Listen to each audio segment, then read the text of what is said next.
دونوں نے ناشتہ کیا، ادھر ادھر کی باتیں کرنے لگے۔ ناگ سارا دن سپیرے کے گھر میں رہا۔ سپیرے نے اتنا ضرور ناگ کو بتایا تھا کہ پولیس تمہاری تلاش میں ہے، لیکن تم جب تک میرے گھر میں رہو تمہیں کوئی نہیں پکڑ سکتا۔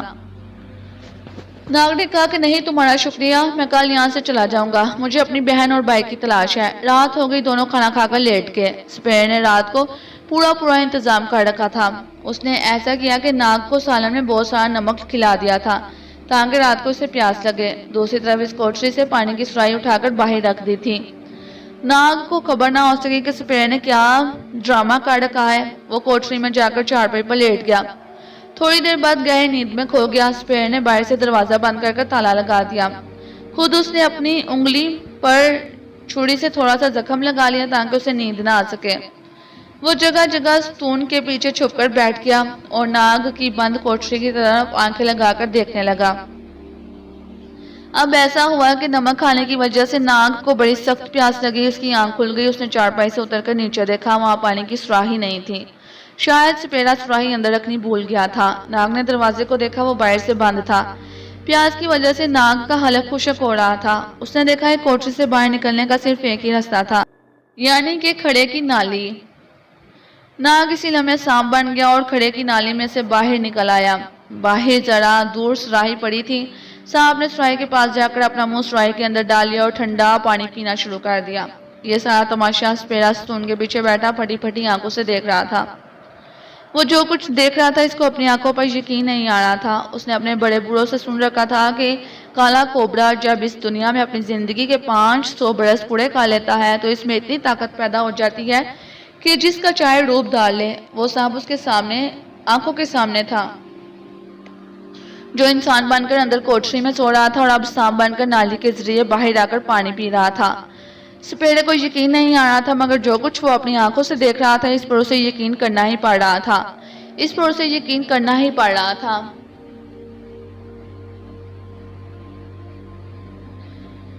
ادھر سانپ نے جب سراہی میں سے ٹھنڈا پانی جی بھر کر پی لیا تو وہ سراہی میں سے منہ نکال کر پیچھے کو مڑا اور زمین پر رینگتا ہوا کمرے کی نالی میں سے گزر کر کوٹری میں چلا گیا۔ یا خدا، یہ تو ناگ یا شیش دیوتا! سپیرا چپکے سے چارپائی پر لیٹ گیا۔ باقی رات بھی اسے نیند نہ آ سکی۔ صبح ہوئی، کوٹری سے باہر آیا، وہ آنکھیں مال رہا تھا۔ ناگ، سپیرے نے کہا، بھائی مجھے افسوس ہے، رات تمہاری کوٹری میں پانی کی سراہی نہ رکھ سکا۔ تمہیں پیاس تو نہیں لگی تھی؟ ناگ نے کہا کہ نہیں تو بالکل پیاس نہیں لگی تھی، میں تو رات بس گھوڑے بیچ کر سو رہا تھا۔ سپیرے نے آگے بڑھ کر ہاتھ جوڑ دیا اور کہا، شیش دیوتا، میں نے آپ کو سانپ کے روپ میں دیکھ لیا تھا، میں آپ کا ادنا خادم ہوں۔ ناگ نے چونک کر سپیرے کی طرف دیکھا اور سرخ آنکھوں سے گھور کر بولا، اگر تم نے میری مدد نہ کی ہوتی اور مجھے اپنے گھر میں پناہ نہ دی ہوتی تو میں تمہیں زندہ نہ چھوڑتا، اسی لیے تم نے رات سراہی میرے کمرے سے باہر آ کر میرا امتحان لینا چاہا تھا۔ سپیرے نے ہاتھ باندھ کر کہا، معاف کر دو شیش دیوتا، مجھ سے بڑی غلطی ہو گئی، مگر میں مجبور تھا، میں آپ کو سانپ کے روپ میں دیکھنا چاہتا تھا، سو میں نے دیکھ لیا۔ میں ساری زندگی آپ کی خدمت کروں گا اور آپ کے قدموں میں رہوں گا۔ ناگ بولا، تم میرے ساتھ نہیں رہ سکتے، لیکن چونکہ تم نے میری خدمت کی ہے، مجھے اپنے گھر میں پناہ دی ہے، اسی لیے میں تمہارا ایک سوال ضرور پورا کروں گا۔ تم زندگی کی ایک خواہش کا اظہار کرو، میں اسے پورا کر دوں گا، بس تمہارے لیے یہی کر سکتا ہوں۔ سپیرے نے کچھ سوچ کر کہا، اے شیش دیوتا، یہ میری خوش قسمتی ہے کہ آپ میری مدد کرنا چاہتے ہیں۔ اگر آپ مجھ سے میری خواہش پوچھتے ہیں تو میری خواہش ہے کہ مجھے شیش ناگ کا منکا لا دے جو سانپ کے کاٹے کا علاج ہے۔ ناگ نے کہا، اپنی آنکھیں بند کرو۔ سپیرے نے آنکھیں بند کر لی۔ تھوڑی دیر بعد ناگ نے آنکھیں کھولنے کو کہا اور سرخ رنگ کا شیش ناگ کا منکا سپیرے کو دیتے ہوئے کہا، یہ رہا شیش ناگ کا منکا۔ سپیرے نے منکوں کو دیکھا، چوما، آنکھوں سے لگایا۔ شیش دیوتا، میں تمہارا یہ احسان ساری زندگی نہیں بھولوں گا۔ ناگ نے کہا، تم نے میری مدد کی ہے سپیرے، اگرچہ مجھے اس کی ضرورت نہیں تھی، میں سلاخیں کاٹے بغیر جیل سے باہر آ سکتا تھا، لیکن میں تمہاری ہمدردی کا شکریہ ادا کرنا چاہتا تھا، میں تمہارا دل نہیں توڑنا چاہتا تھا، چنانچہ میں نے ریتی لے لی، حالانکہ میں نے سلاخیں نہیں کاٹی تھی، بلکہ پھانسی گھر میں تھانے دار اور سپاہیوں کو ختم کر کر باہر نکل گیا تھا۔ بس میں تمہاری ہمدردی کا انعام دینا چاہتا تھا، مجھے خوشی ہے کہ میں نے تمہارے لیے کچھ کیا ہے۔ سپیرے نے منکا اپنی ہتھیلی میں رکھا اور کہا،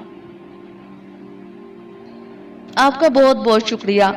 ناگ نے کہا کہ اب مجھے اجازت دو، میں اپنی بہن ماریا اور بھائی امبر کی تلاش میں ہوں جو مجھ سے بچھڑ گئے ہیں۔ اب میں جانا چاہتا ہوں۔ سپیرے نے ماریا اور امبر کے بارے میں پوچھنا چاہا مگر ناگ نے اس بارے میں کوئی بات نہیں کی اور سپیرے سے اجازت لے کر مکان سے باہر آ گیا۔ وہ وہاں سے سیدھا ریلوے اسٹیشن پہنچا۔ اس وقت پولیس وہاں ناگ کی تلاش میں تھی۔ ناگ بھول گیا تھا کہ اسے پولیس پہچان لے گی۔ وہ جلدی سے ریلوے پلیٹ فارم کے باتھ روم میں گیا اور جب واپس نکلا تو وہ جوگی کے بیس میں تھا۔ اس بیس میں کوئی بھی اسے پہچان نہیں سکتا تھا۔ لمبے بال، بدن پر راکھ ملی ہوئی، جسم پر ہرن کی کھال کی لنگوٹی، پاؤں سے ٹنگا اور ہاتھ میں پانی کا کرمڈل اور بس۔ جوگی ناگ پلیٹ فارم پر ایک جگہ بیٹھ گیا۔ گاڑی ابھی نہیں تھی آئی۔ گاڑی آگے جانے والی تھی یعنی بنگال کی طرف۔ ناگ کے پاس ٹکٹ بھی نہیں تھا۔ اسے معلوم تھا کہ جوگی لوگوں سے ریلوے والے ٹکٹ نہیں مانگا کرتے۔ پولیس والے پلیٹ فارم پر ناگ کی تلاش میں چکر لگا رہے تھے۔ ایک کو گھور رہے تھے، جس پر شک ہوتا اسے روک لیتے، اس سے پوچھ گچھ کرتے اور پھر ناگ کی تلاش شروع کر دیتے۔ ناگ جوگی کے لباس میں تھا، اس پر کسی کو شک نہیں ہو سکتا تھا۔ اتنے میں گاڑی آ گئی، لوگوں میں ہلچل مچ گئی، سب لوگ گاڑی کی طرف لپکے۔ ناگ بھی ایک ڈبے میں جا کر بیٹھ گیا۔ جوگی سمجھ کر لوگوں نے ناگ کی بڑی عزت کی، اسے رستہ دیا اور جگہ بھی بنا کر دی۔ اب ہم تھوڑی دیر کے لیے ناگ کو اسی گاڑی میں چھوڑتے ہیں۔ اب ذرا امبر کی خبر لیتے ہیں کہ وہ کہاں پر ہے۔ جیسا کہ آپ پہلے جان چکے ہیں کہ امبر کو بہوپت ڈاکو کے ساتھیوں نے تیز دریا میں پھینک دیا تھا۔ امبر بے ہوش تھا۔ انہوں نے تو اسے اسی طرح سے بے ہوش کیا تھا کہ اب ساری زندگی میں اسے بالکل ہوش نہیں آئے گا۔ امبر دریا میں بہتا چلا گیا۔ وہ بالکل ایک لاش کی طرح بہتا جا رہا تھا۔ ڈاکو سمجھتے تھے کہ یہ شخص دریا میں بہہ کر ختم ہو جائے گا، لیکن امبر کو ابھی موت نہیں تھی۔ سارا دن وہ لاش کی طرح بہتا رہا۔ رات آ گئی، رات کو بھی وہ بہتا رہا۔ یوں ہی 2-3 راتیں، 2 دن گزر گئے۔ اب دریا کا پاٹ بہت چوڑا ہو گیا تھا۔ تیسری رات دریا آگے جا کر سمندر میں گر گیا۔ اس کے ساتھ ہی امبر بھی بے ہوشی کی حالت میں سمندر میں گر گیا۔ سمندر کی لہریں سیاہی مائل تھی۔ دریا کا گندلا پانی دور تک ویسے ہی چلا گیا تھا۔ آخر وہ سمندر ساتھ مل کر سمندر کے رنگ کا ہو گیا۔ 5ویں رات امبر کو ہوش آ گیا۔ کیا دیکھتا ہے کہ چاروں طرف سمندر پھیلا ہے، آسمان پر گہرا بادل ہے اور تیز ہوا چل رہی ہے۔ حیران ہوا کہ یا اللہ، یہ میں کہاں آ گیا؟ سمجھ گیا کہ ڈاکو نے اسے دریا میں گرا دیا تھا۔ سر میں درد ہو رہا تھا، ضرور اسے بے ہوش کر کر پانی میں پھینکا گیا تھا۔ اب کیا ہو سکتا تھا؟ امبر سمندر کی بڑی بڑی لہروں پر بہتا چلا جا رہا تھا۔ دور ایک خونخوار شارک مچھلی نے سمندر میں کسی انسان کی گوشت کی بو سونگھی۔ چوکنی ہو گئی، جدھر سے بو آئی تھی ادھر کو لپکی۔ قریب آ کر امبر کو دیکھا کہ سمندری لہروں پر بہہ رہا ہے، بڑی خوش ہوئی۔ وہ 2 روز سے بھوکی تھی، تیزی سے حملہ کیا، منہ کھول کر اپنے تیز دانت امبر کے جسم پر گاڑ دیے۔ لیکن یہ کیا؟ شارک کے تو کئی ایک دانت ٹوٹ کر گر گئے۔ وہ منہ کو جھٹک کر پیچھے مڑی۔ امبر خاموش تھا۔ شارک نے دوسری بار حملہ کیا اور امبر کو ٹکر ماری۔ اس ٹکر سے امبر کا تو کچھ نہ بگڑا، ہاں شارک کی توتنی ضرور زخمی ہو گئی۔ اب تو شارک گھبرا کر بھاگ کھڑی ہوئی۔ اس کی سمجھ میں نہیں آ رہا تھا کہ یہ کیا بلا سمندر میں انسان کی شکل میں تیر رہی ہے۔ بادل زور سے گرجنے لگے، تیز ہوا کے ساتھ اب بارش شروع ہو گئی تھی۔ امبر سمندر کی لہروں پر بہتا چلا جا رہا تھا۔ اس کا خیال تھا کہ اسی طرح سے تیرتے ہوئے شاید وہ کسی جزیرے کے ساحل پر آ جائے گا اور پھر وہاں سے واپس ہندوستان جانے کی کوشش کرے گا، کیونکہ اسے یقین تھا کہ ناگ اور ماریا بھی ہندوستان میں ہی ہیں۔ اچانک امبر نے اپنے سامنے سمندر کا ایک گولا سا ابھرتا دیکھا۔ یہ گولا سفید تھا اور ایسے لگتا تھا جیسے شیشے کا بنا ہوا ہو۔ اس کے اندر دور سے کچھ نظر نہیں آ رہا تھا۔ امبر نے محسوس کیا یہ سفید گولا اس کی طرف چلا آ رہا ہے۔ وہ خاموشی سے اسے دیکھتا رہا۔ اب اس نے گولے کے اندر ایک انسانی شکل بھی دیکھی۔ یہ انسان دبلا پتلا سا تھا۔ اس کے سر پر بھی گردن تک ایک سفید گولا چڑھا ہوا تھا۔ سفید گولا امبر کے قریب آ کر رک گیا۔ امبر نے دیکھا کہ گولا کافی بڑا تھا اور اس کے اندر ایک آدمی کھڑا سامنے گول دیوار میں لگے کل پرزوں کو حرکت دے رہا تھا۔ پھر گولے کی ایک شیشے کی کھڑکی کھلی اور وہ انسان کھڑکی سے قریب آ کر امبر کی طرف تکنے لگا۔ امبر نے جان بوجھ کر ہاتھ پاؤں مارنے شروع کر دیے، یہ تاثر دینے کے لیے کہ وہ ڈوب رہا ہے، اسے بچایا جائے۔ وہ اس آدمی پر ابھی یہ ظاہر نہیں کرنا چاہتا تھا کہ وہ امر ہے، یعنی ابھی مر نہیں سکتا۔ کھڑکی میں سے ایک پلاسٹک کی سیڑھی باہر گری اور انسان نے اشارہ کیا کہ اس سیڑھی پر سوار ہو کر اندر آ جاؤ۔ امبر نے سیڑھی کو پکڑ کر اس پر چڑھنا شروع کر دیا۔ پھر وہ گولے کے اندر آ گیا۔ اس آدمی نے گولی کی کھڑکی جو تھی وہ بند کر دی اور پھر امبر کے سر پر بھی شیشے کا ایک گولا چڑھا دیا۔ امبر نے دیکھا کہ گولے کے اندر دیوار پر کئی ایک آلات لگے تھے، بلب بھی ہیں جو کبھی بجھ رہے ہیں کبھی جل رہے ہیں۔ گولا دیکھتے دیکھتے سمندر کے اندر غوطہ لگا گیا۔ اصل حیرانی اب شروع ہوئی کہ جب گولے نے سمندر میں غوطہ لگایا امبر نے دیکھا ہے گولا بڑے آرام سے سمندر کی تہہ میں نیچے نیچے اترتا چلا جا رہا ہے۔ مچھلیاں ادھر ادھر بھاگ رہی ہیں، یہ اسے کس دنیا میں لے جا رہا ہے؟ امبر سوچنے لگا۔ وہ آدمی ایک بٹن دبائے کھڑا تھا اور جھک کر پرزوں کو غور سے تک رہا تھا۔ گولا ابھی تک سمندر کے نیچے اترتا چلا جا رہا تھا۔ اس قدر گہرائی میں جا کر سمندر کے پانی کا دباؤ اتنا زیادہ بڑھ جاتا تھا کہ لوہے کا آدمی بھی اگر ہو تو پیچھے کر رہ جائے، مگر اس شیشے کے گولے کو کچھ بھی نہیں ہو رہا تھا۔ اب امبر نے دیکھا کہ اس کے چاروں طرف بڑے گھنے درختوں کی قطاریں گزر رہی تھیں۔ یہ سارے درخت سمندر کے نیچے اگے ہوئے تھے۔ اب وہ گولا ایک سڑک پر سے گزر رہا تھا جس پر اس طرح کے کئی گولے چل رہے تھے۔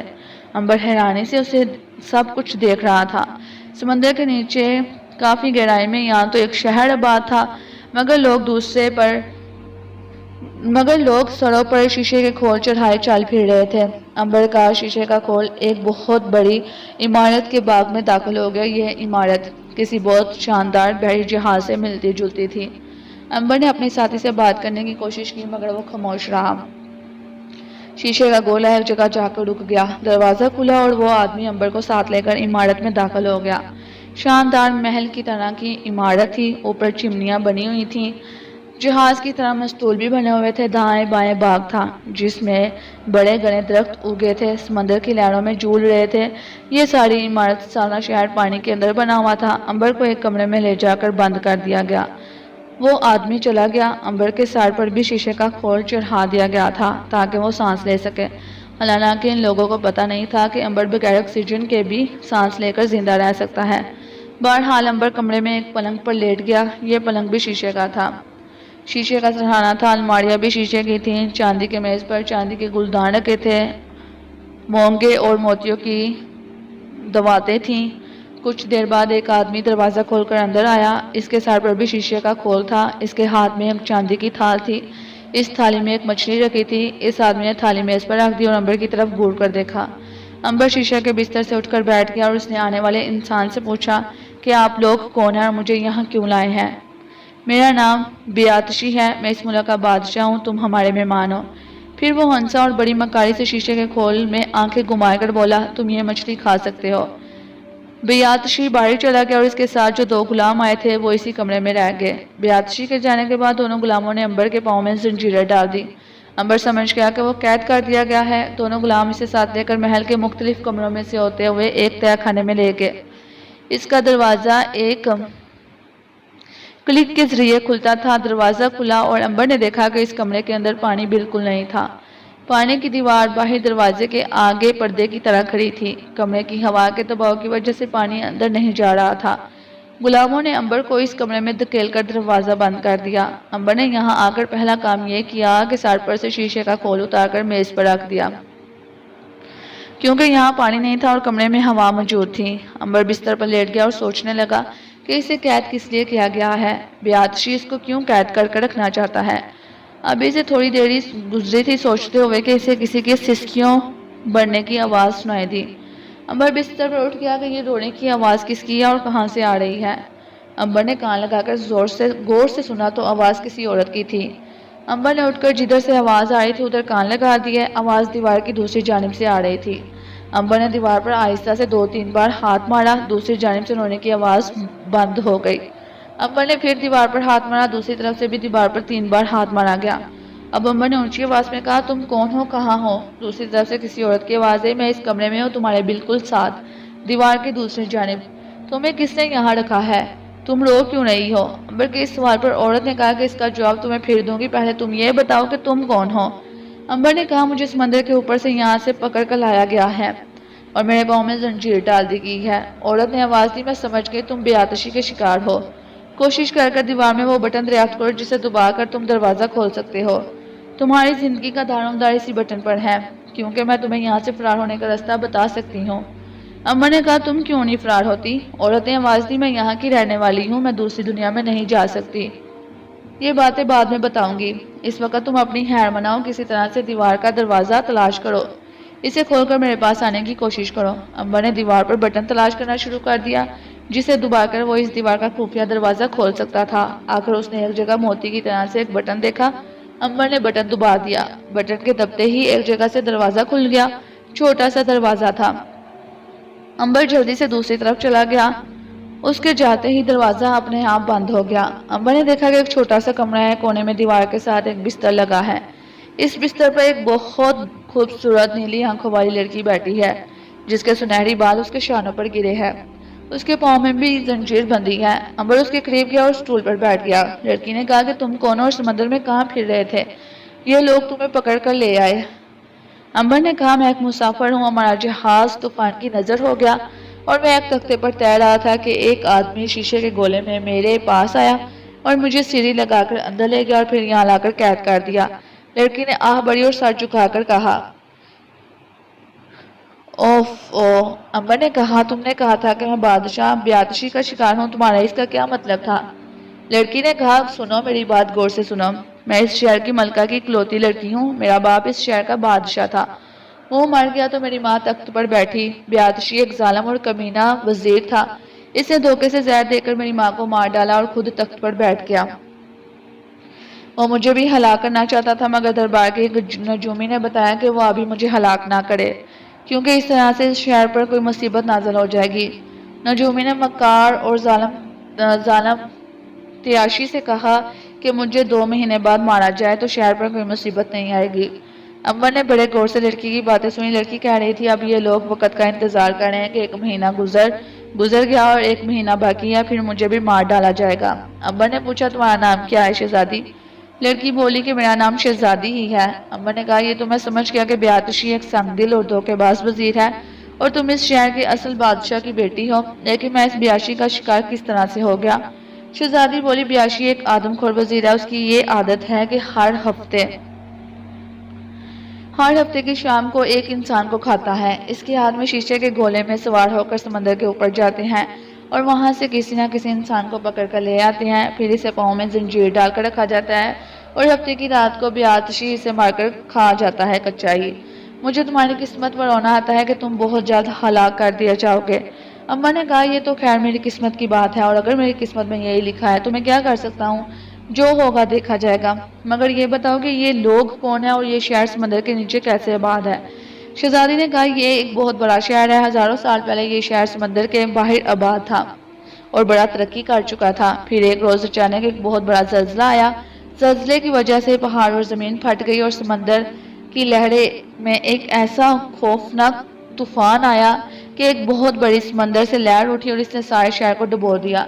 پھر شہر کے نیچے سے زمین کھسک گئی اور یہ شہر ایک دم سمندر کے نیچے آ گیا۔ شیشے کا گولا۔ امبر بڑی دلچسپی سے شہزادی کی باتیں سن رہا تھا۔ آخر میں شہزادی نے کہا ہزاروں برس سے ہم لوگ سمندر کے نیچے اس شہر میں زندگی بسر کر رہے ہیں۔ امبر نے کہا کیا یہاں کے لوگ آدم خور ہیں؟ نہیں ایسا نہیں ہے، ہم خادم خور نہیں ہیں، یہ گٹیا بیاتشی ہی ہے آدم خور، یہ دوسری دنیا سے لوگوں کو پکڑ کر لاتا ہے اور ہر ہفتے ایک آدمی کو کھا جاتا ہے۔ امبر نے پوچھا کیا اس شہر میں لوگ اس ظالم بیاتشی کے خلاف بغاوت نہیں کرتے؟ شہزادی نے کہا لوگ اسے ڈرتے ہیں، اس کے ساتھ ظالم درباریوں کا ایک پورا ٹولہ ہے، یہ لوگ بڑے سنگ دل ہیں اور کسی انسان کو یوں ہی قتل کر ڈالتے ہیں، اور دربار کے دوسرے لوگ میرے حمایتی ہیں مگر بے بس ہیں، مجبور ہیں۔ امبر خاموشی سے شہزادی کی باتیں سنتا رہا۔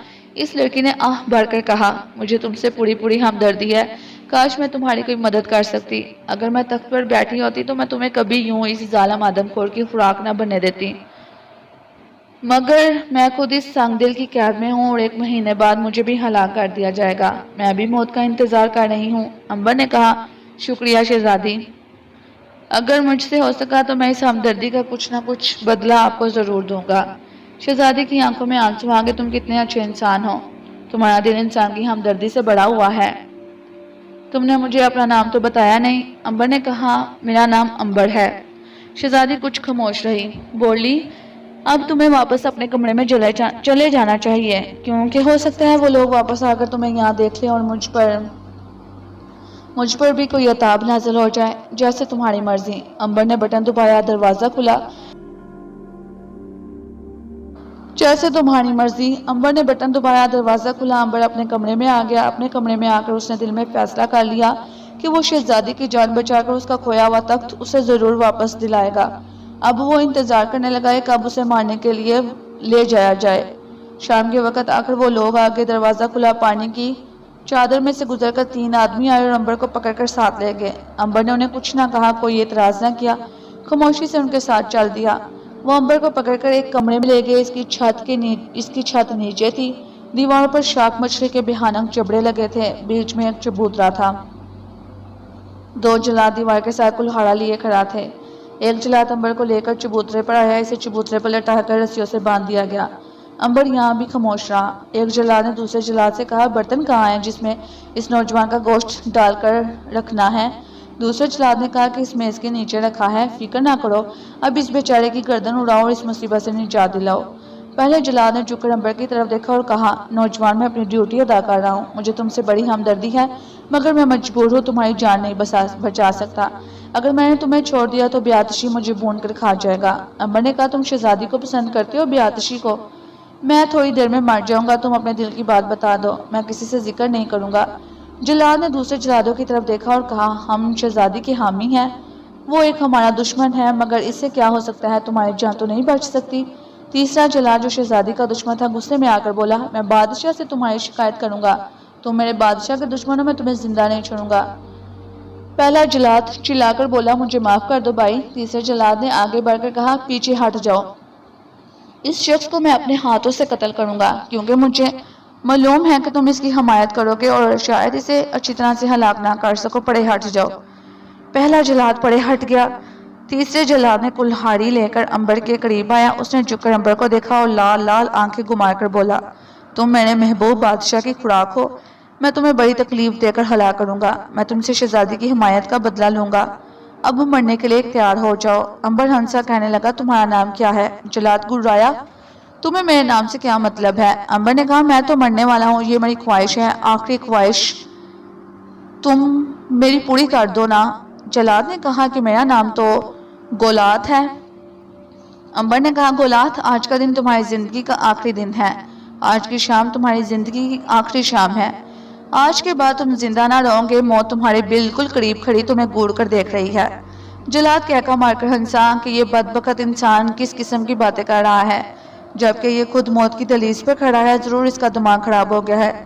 دوسرے دونوں جلاد بھی جو شہزادی کے حمایتی تھے، امبر کی حالت پر آنسو بہا رہے تھے، انہیں کچھ بھی یقین تھا کہ اس بیچارے کی موت کے خوف کی وجہ سے دماغ اس کا چل گیا ہے۔ پہلے جلاد نے اسے حوصلہ دیتے ہوئے کہا، امبر بھائی، جو تمہاری قسمت میں لکھا ہے اسے تم نہیں موڑ سکتے، اب بہادری اور صبر و شکر سے اپنی موت کو قبول کرو، ہمیں تم سے بڑی ہمدردی ہے، مگر تمہاری موت کا وقت آ گیا ہے۔ امبر نے کہا، شکریہ میرے ہمدرد دوستو، میں تمہارا دل و جان سے شکریہ گزار ہوں، مگر یقین کرو اس جلاد گولات کا وقت اس دنیا میں ختم ہو گیا، اس کی موت اس کے بالکل قریب کھڑی ہے۔ گولات، جلاد نے چلا کر کہا، بکواس بند کرو، میں تمہارا کام تمام کرنے لگا ہوں۔ اور جلاد گولات نے کلہاڑا اپنے سر پر سے اونچا اٹھا کر پوری طاقت سے امبر کی گردن پر دے مارا۔ کٹاک کی آواز آئی اور جلاد کا کلہاڑا ٹوٹ کر دور جا گرا۔ گولات حیرانی سے دیکھنے لگا، لکڑی کمزور تھی، دوسرا کلہاڑا لاؤ۔ دوسرے جلاد نے فوراً دوسرا کلہاڑا اس کی طرف بڑھا دیا۔ گولات نے دوسرے کلہاڑے سے وار کیا، وہ کلہاڑا بھی امبر کے جسم سے ٹکرا کر ٹوٹ گیا۔ اس طرح سے تیسرا کلہاڑا بھی ٹوٹ گیا۔ اب تو سارے جلاد پھٹی پھٹی آنکھوں سے امبر کو دیکھنے لگے، جو رسیوں سے بندھا چبوترے پر پڑا تھا۔ امبر مسکرا رہا تھا، میں نہ کہتا تھا کہ موت گولات کے لیے یہاں آئی ہے، سو اب تم لوگوں کو یقین آ گیا؟ کہو گولات، کیا حال ہے تمہارا؟ کیا خیال ہے تمہارا؟ مجھے تم نہیں مار سکتے، مگر اب تم میرے ہاتھوں سے نہیں بچ سکو گے۔ گولات نے خنجر نکالیا اور رسیوں سے جکڑے ہوئے امبر پر حملہ کر دیا۔ وہ بار بار خنجر اسے مار رہا تھا، مگر امبر پر کوئی اثر نہیں ہو رہا تھا۔ سب حیران تھے کہ امبر پر کوئی اثر کیوں نہیں ہوتا۔ امبر نے رسیاں توڑ ڈالی اور گولات کے ہاتھ سے خنجر چھین لیا۔ میں نے جو کہا تھا وہ اب پورا ہو رہا ہے، تمہاری موت کا وقت آ گیا ہے۔ اور اس کے ساتھ ہی امبر نے گولات کا کام تمام کر دیا۔ دونوں جلاد تھر تھر کانپ رہے تھے۔ تم کون ہو؟ امبر نے کہا، میں تمہاری طرح کا انسان ہوں۔ جلاد بولا، مگر اب ہمارا کیا ہوگا؟ اگر ہم بے آتشی کے لیے تمہیں ہلاک کر کے نہ لے گے تو وہ ہمارا کام تمام کر دے گا، ہمارے بال بچوں کو مار ڈالے گا۔ امبر نے کہا کہ اس کا بندوبست کر دیتا ہوں۔ سنو، اب ہمارا کام سنگ دل دھوکے باز بادشاہ کو ہلا کر کے تخت جو ہے وہ شہزادی کو واپس دینا ہے۔ جلاد نے کہا، یہ ہم نہیں کر سکتے، ہماری طاقت اتنی نہیں ہے۔ امبر نے کہا، یہ کام میں خود کروں گا، تم اس جگہ ٹھہرو۔ امبر وہاں سے باہر آ گیا، اس نے جلادوں سے پتہ کر لیا تھا کہ بادشاہ کس جگہ پر اس کی لاش کا انتظار کر رہا ہے۔ وہ سیدھا محل کے اوپر والی منزل پر آ گیا۔ یہاں ایک پہرے دار نے اسے روکا تو امبر نے اسے اٹھا کر نیچے پھینک دیا۔ اب وہ محل کے اندر آ گیا۔ بڑے کمرے میں آدم خور بے آتشی ایک میز کے آگے چاندی کی کرسی پر بیٹھا اپنی خوراک کا انتظار کر رہا تھا۔ اتنے میں امبر اس کے سامنے جا کر کھڑا ہو گیا۔ بادشاہ نے حیرانی سے اسے دیکھا، تم یہاں کس طرح سے آ گئے؟ تم ابھی تک زندہ کیسے ہو؟ امبر نے ہنس کر کہا کہ میں تمہیں ہلا کر شہزادی کو تخت و تاج واپس کرنے کے لیے زندہ ہوں۔ بادشاہ غضبناک ہو کر اپنی جگہ سے اٹھا اور اس نے اپنے سپاہیوں کو حکم دیا کہ اسے اسی جگہ ختم کر دو۔ سپاہی تلواریں سونت کر امبر کی طرف بڑھے، انہوں نے امبر پر تلواریں برسانی شروع کر دی، مگر امبر پر تو کوئی اثر نہیں ہو رہا تھا۔ امبر نے بھی ایک تلوار چھین لی اور باقاعدہ لڑائی شروع ہو گئی۔ امبر کا ہاڑ واڑ کاڑی پڑ رہا تھا، سپاہی کٹ کٹ کر گر رہے تھے، جبکہ امبر کے جسم پر جو تلوار پڑتی وہ ٹوٹ کر نیچے گر پڑتی۔ دیکھتے ہی دیکھتے سارے سپاہی ڈھیر ہو گئے۔ بادشاہ نے اور سپاہی منگوا لیے، ان سپاہیوں کا بھی یہی حشر ہوا۔ اب ایک اور دستہ سپاہیوں کو آ گیا، امبر نے ان کا بھی کام تمام کر دیا۔ اب بادشاہ کو اپنی فکر پڑ گئی۔ امبر جب سپاہیوں کو ختم کر چکا تو تلوار تھام کر بادشاہ کی طرف بڑھا۔ بادشاہ نے کہا، تم کون ہو اور کہاں سے آئے ہو؟ امبر نے کہا، میں پانی کا دیوتا ہوں اور تمہاری موت کا پیغام بن کر آیا ہوں۔ تم نے شہزادی کا حق مارا ہے اور اس کے ماں باپ کو ہلا کر ناجائز طور پر ان کے تخت پر قبضہ کیا ہے۔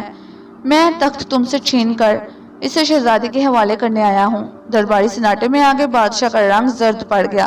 اس نے امبر کی طرف طاقت دیکھ لی تھی، اسے یقین تھا کہ وہ امبر کے خلاف کچھ نہیں کر سکتا۔ اس نے ہاتھ باندھ کر کہا، اے دیوتا، مجھے معاف کر دو، میں اپنی غلطی پر شرمندہ ہوں۔ امبر بولا، تم نے کئی بے گناہ انسانوں کا خون بہایا ہے، انہیں ہلا کر ہڑپ کر لیا ہے۔ میں ان سب بے گناہوں کا تم سے بدلہ لوں گا، میں تمہیں زندہ نہیں چھوڑوں گا۔ بادشاہ بھاگنے لگا تو امبر نے دور سے تلوار پھینکی، تلوار کی نوک سیدھی بادشاہ کے سینے پر جا کر لگی اور وہ وہیں گر کر تڑپنے لگا۔ پھر تھوڑی دیر بعد ہی ٹھنڈا ہو گیا۔ درباری ایک دم سے امبر کے ساتھ مل گئے۔ اس وقت شہزادی کو جیل سے واپس لایا گیا۔ امبر نے اسے تخت واپس کر دیا تھا، اس کے سر پر تاج رکھ دیا۔ شہزادی اور درباریوں نے امبر کا شکریہ ادا کیا اور اس کی بہادری کی وجہ سے انہیں ایک ظالم بادشاہ سے نجات مل گئی۔ امبر نے کہا، اب میں واپس اپنی دنیا میں جانا چاہتا ہوں۔ میں سمجھتا ہوں کہ میں تمہاری دنیا میں شہزادی کی مدد کرنے آیا تھا، میں نے اپنا فرض ادا کر دیا، اب مجھے اجازت دو۔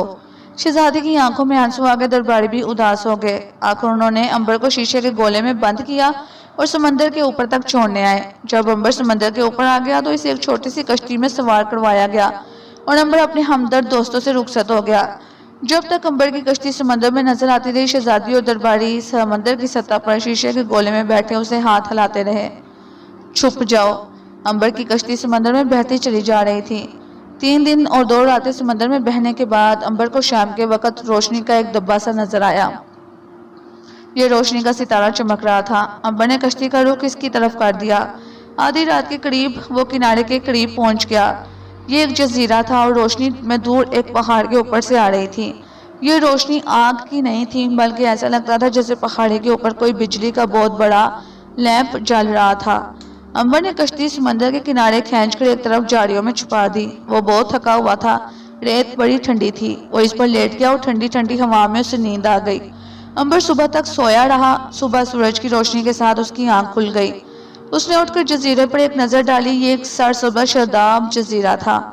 ساحل اس کا دور تک ویران چلا گیا، کسی آبادی کا کوئی نام و نشان نہیں تھا، وہ کوئی ماہی گیر کا جھونپڑا تھا۔ امبر نے سوچا کہ یہ جزیرہ تو ویران اور بے آباد ہے، تو پھر وہ پہاڑی پر روشنی کیسی تھی؟ ظاہر ہے جزیرہ بے آباد نہیں، بلکہ کوئی قوم یہاں آباد ہے۔ اسے معلوم تھا کہ دوسری جنگ عظیم زوروں پر ہے اور اس جزیرے پر ہو سکتا ہے کہ جاپانیوں نے کوئی زبردست اڈا بنا رکھا ہو۔ امبر نے اٹھ کر منہ ہاتھ دھویا اور زمین پر گرا ہوا ایک ناریل توڑ کر اس کا میٹھا پانی پیا اور جنگل میں داخل ہو گیا۔ جنگل کافی گنجان تھا۔ کافی دور آگے جا کر اسے ایک چھوٹی سی سڑک نظر آئی جو پہاڑی پر بل کھاتی اوپر جا رہی تھی۔ یہی وہ سڑک تھی جو اس مقام پر جاتی تھی جہاں رات کو روشنی ہو رہی تھی۔ امبر نے اوپر دیکھا، پہاڑی کے اوپر ڈھلانی چھتیں نظر آ رہی تھیں۔ پہاڑی زیادہ اونچی نہیں تھی، زیادہ سے زیادہ 200-250 فٹ اونچی ہو گئی۔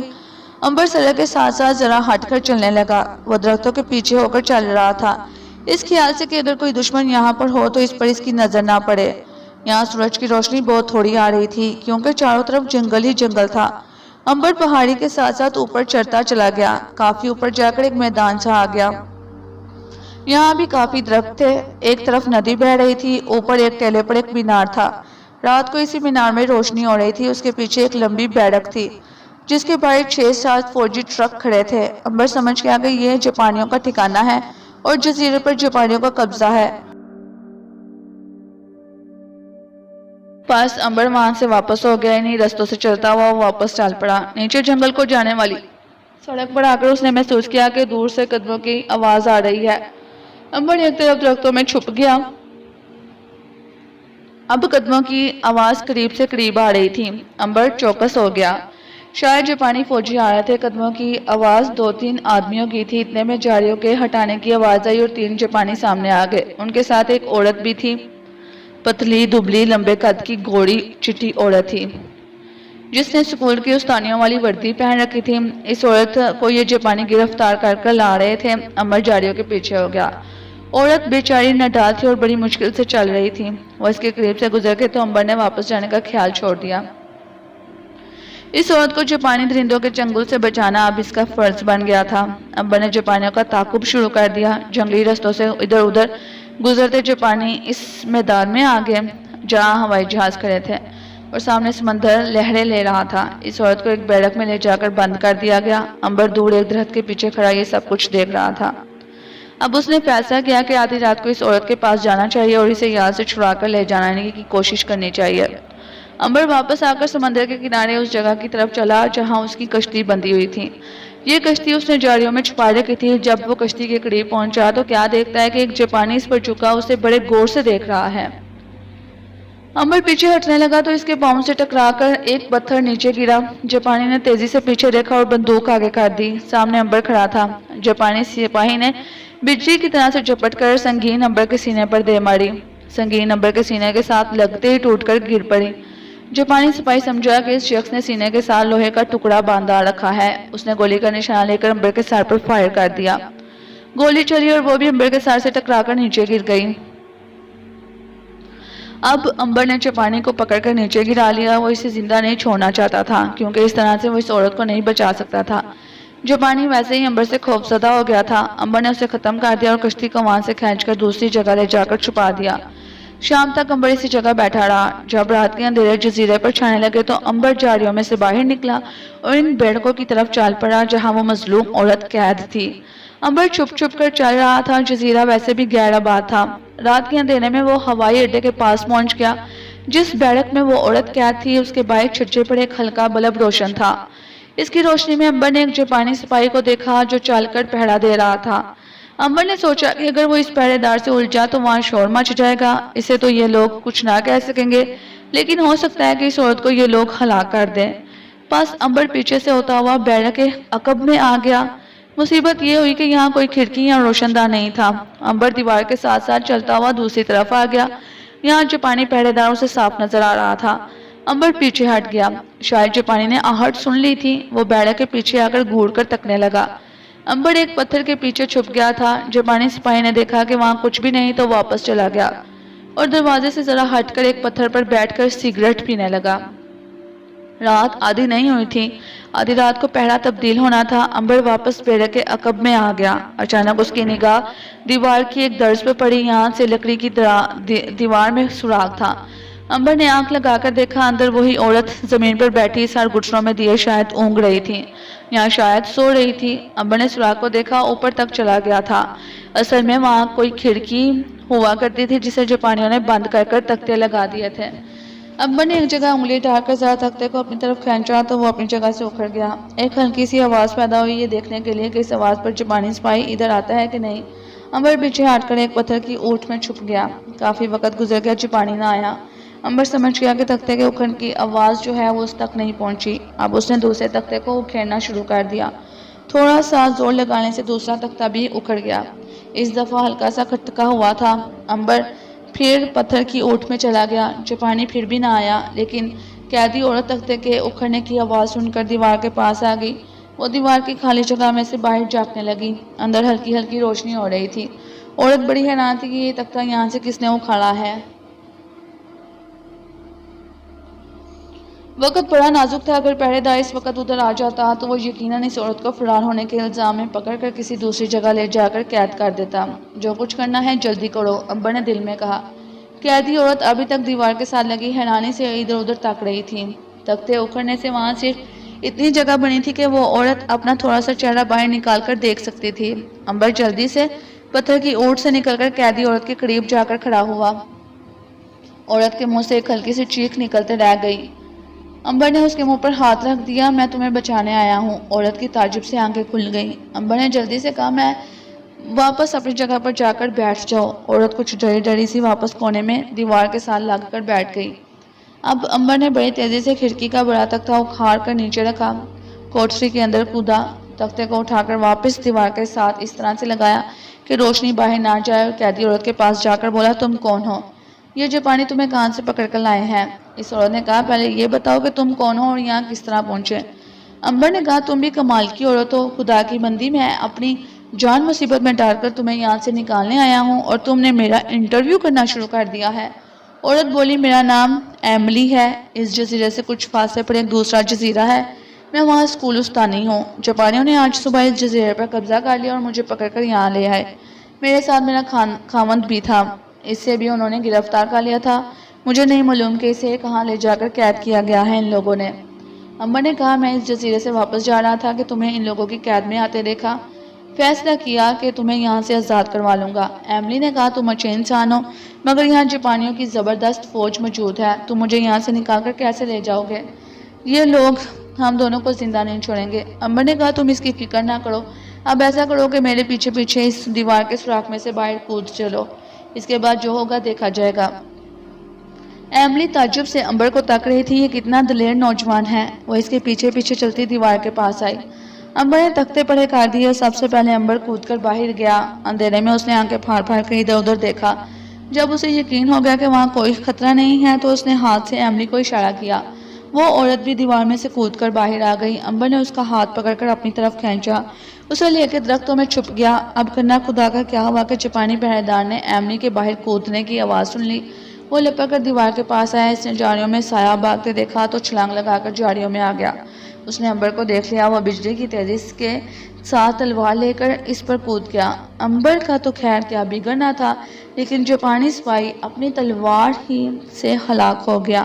امبر نے ایملی سے کہا جلدی سے میرے پیچھے پیچھے بھاگو۔ وہ دونوں جھاڑیوں اور درختوں میں بھاگتے چلے گئے۔ آخر ایک ٹیلے کے نیچے پہنچ کر انہوں نے دم لیا۔ امبر کو تو کوئی سانس نہیں چڑھا تھا، ہاں اس بیچاری عورت کا برا حال ہو رہا تھا، سانس دھوکنے کی طرح سے چل رہا تھا۔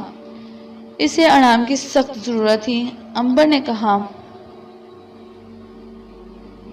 تھوڑی دیر یہاں آرام کر لو۔ ایملی گھاس پر لیٹ گئی اور اس نے درخت کے ساتھ ٹیک لگا لی۔ ادھر ایسا ہوا کہ پہرا بدلنے لگا تو نئے سپاہی نے آ کر پہلے سپاہی کو غائب پایا۔ اس نے اسے آوازیں دیں، کوئی جواب نہ آیا تو اسے تلاش کرتا جھاڑیوں میں آ گیا۔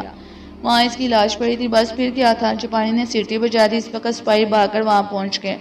معلوم ہوا بیرک کی دیوار ٹوٹی پڑی ہے اور قیدی عورت فرار ہو گئی ہے۔ جزیرے پر خطرے کا سائرن بجا دیا گیا۔ سائرن کی جو آواز تھی وہ ایملی اور امبر نے سنی تو پریشان ہوئے، سمجھ کے کہ پتہ چل گیا ہے، راز کھل گیا ہے۔ امبر نے ایملی کو ساتھ لیا اور رات کے اندھیرے میں جھاڑیوں میں سے گزرتا ہوا جزیرے کے شمال میں آ گیا۔